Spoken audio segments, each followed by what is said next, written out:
अस्सलाम वालेकुम, welcome back to my channel. तो जी आज मैं आई हूँ बिल्कुल छोटी सी वीडियो के साथ, काफ़ी इन्फॉर्मेटिव है और बहुत ज़्यादा पूछे जाने वाला क्वेश्चन था। इनफर्टिलिटी के बारे में है ये। जो मेरी बहनें जो है ना इससे गुज़र रही हैं, जो लोग कंसीव करने की कोशिश कर रही हैं मगर नहीं कर पा रही। जब से मैंने जो है ना वो न्यूज़ शेयर की कि अल्लाह पाक ने जो है ना खैर से मैं दोबारा से जो है ना वो एक्सपेक्ट कर रही हूँ, तो मेरी काफ़ी बहनों ने कहा कि हमारे लिए दुआ करें, आप इस कंडीशन में हैं और अल्लाह पाक हमें भी इस नेमत से नवाज़े। तो अच्छा, बहुत सारे मेजॉरिटी ऐसी होती हैं जिनको पता ही नहीं होता कि भाई कॉज़ क्या है इनफर्टिलिटी का, किस वजह से जो है ना वो कंसीव नहीं कर पा रहे। बहुत सारी मेरी ऐसी बहन है जिनको नहीं पता होता और मुझसे जो है ना वो मैंने उनसे पूछा कि आपको डॉक्टर ने मेडिसिन दी, तो कह रही है हाँ मुझे जो है ना वो कंसीव करने की मेडिसिन दी है, फोलिक एसिड।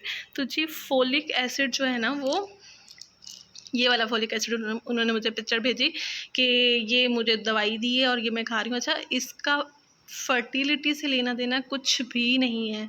ये तो मतलब जो है ना लिए मेडिसिन डॉक्टर ने हमें दी हुई हैं, तो ये डॉक्टर ऐसे दे देते हैं क्योंकि फोलिक एसिड की कमी हर लड़की को, हर एक को होती है, तो इस वजह से देते हैं कि ताकि जब आप कंसीव करें तो कोई स्टार्ट में प्रॉब्लम्स वगैरह नहीं आए। और ये थ्रू आउट प्रेगनेंसी चलती हैं।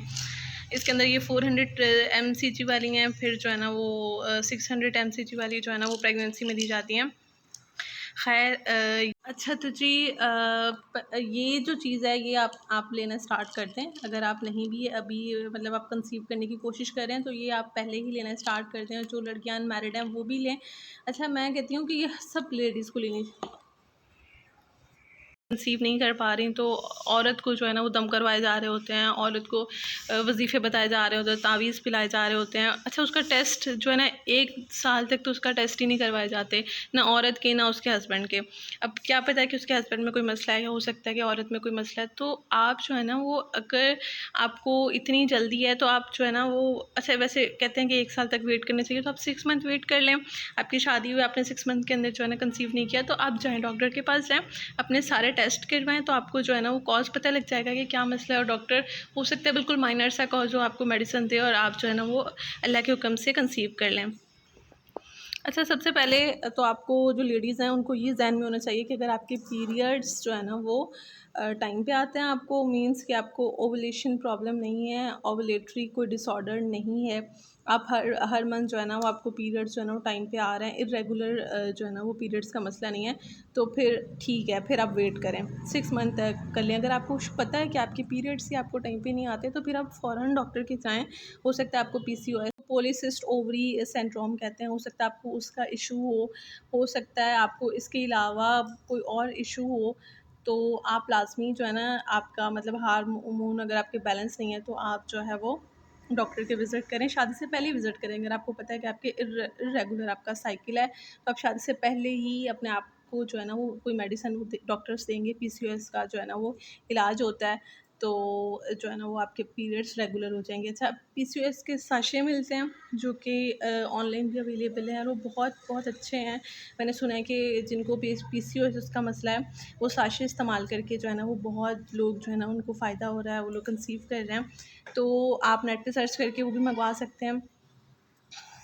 एंड्रोमेट्राइसिस जो होता है ना, ये यही होता है कि या तो आपके एग मैच्योर नहीं है, यहाँ पर आपको कोई जो है ना वो यूट्रस का प्रॉब्लम है या PCOS है, तो ये सारी चीज़ें इसके अंदर आ जाती हैं। और ओवुलेटरी डिसऑर्डर अलावा और जो है ना ओवुलेशन का मसला हो सकता है। अच्छा, आजकल तो ओवुलेशन जो है ना वो स्ट्रिप्स, ऐसे प्रेगनेंसी स्ट्रिप्स होती हैं ना, उससे आपको पता लग जाता है कि आपके ओवुलेशन किन डेज़ पे हो रही है, हो भी रही है या नहीं हो रही, आपके एग मैच्योर हैं या नहीं मैच्योर, आपके एग का साइज़ जो है ना वो तो अगर सही ना हो तो फिर भी जो है ना कंसीव करने में प्रॉब्लम होता है। एग अच्छी क्वालिटी के हैं या नहीं है, फेलोपियन ट्यूब्स ब्लॉक हैं या उनके अंदर कोई मसला है, तो ये जो है ना इन सब का ट्रीटमेंट जो है ना अवेलेबल है।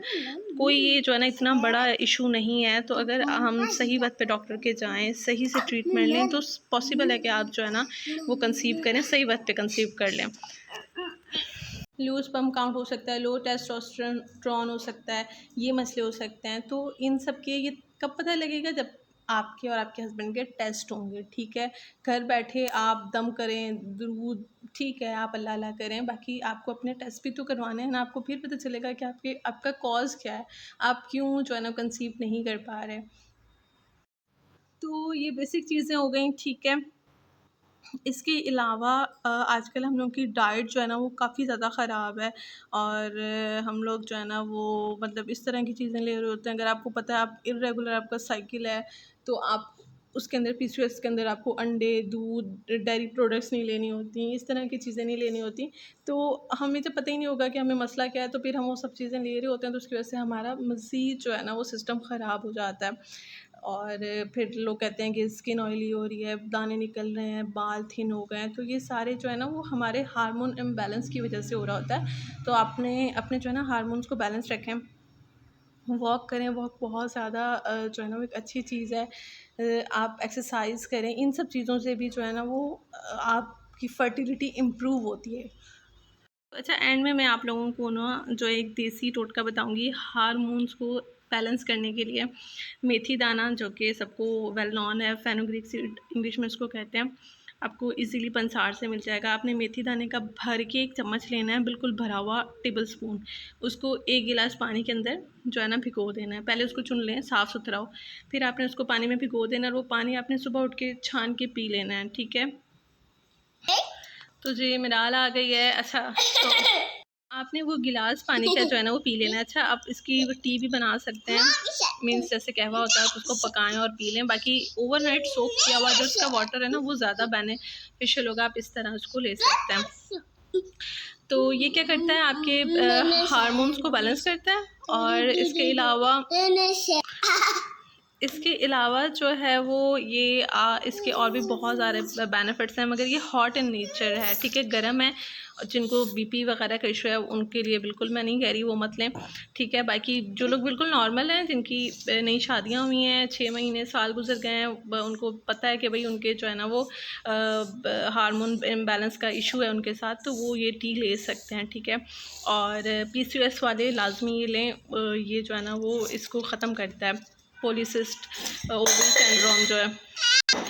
कोलेस्ट्रॉल लेवल को मेंटेन करता है, इसके अलावा आपकी हार्ट हेल्थ को जो है ना वो इम्प्रूव करता है। इसके बहुत ज़्यादा बेनिफिट्स हैं, तो आप इसको लाजमी लें, स्पेशली जो है ना आपके हार्मोन्स को बैलेंस करता है। तो ये जो था ना एक टोटका था, और काफ़ी लोग इससे जो है ना वो कंसीव भी कर लेते हैं, जिनको पीसीओएस का इशू होता है ना वो इस टी के थ्रू ही। दुआ में याद रखिएगा, और मिलेंगे नेक्स्ट व्लॉग में। आज तो ये छोटी सी वीडियो थी, काफ़ी लोग मुझसे पूछ रहे थे आप ही बताएं, और मैंने 1-2 को बताया था पीसीओएस साशे के बारे में, तो वो लोग पूछ रहे थे। बाकी आप लोग बोलेंगे तो मैं उनका उस ब्लॉगर जो है ना इफ़ी इरफाना, इस तरह उनका कोई नाम है, तो इंस्टाग्राम के ऊपर काफ़ी वो जो है ना फेमस हैं, मैं उनका जो है ना वो लिंक लगा दूँगी, तो आप लोग वहाँ से ऑर्डर कर सकते हैं पीसीओएस साशे। तो चलें, ठीक है, अल्लाह हाफ़िज़।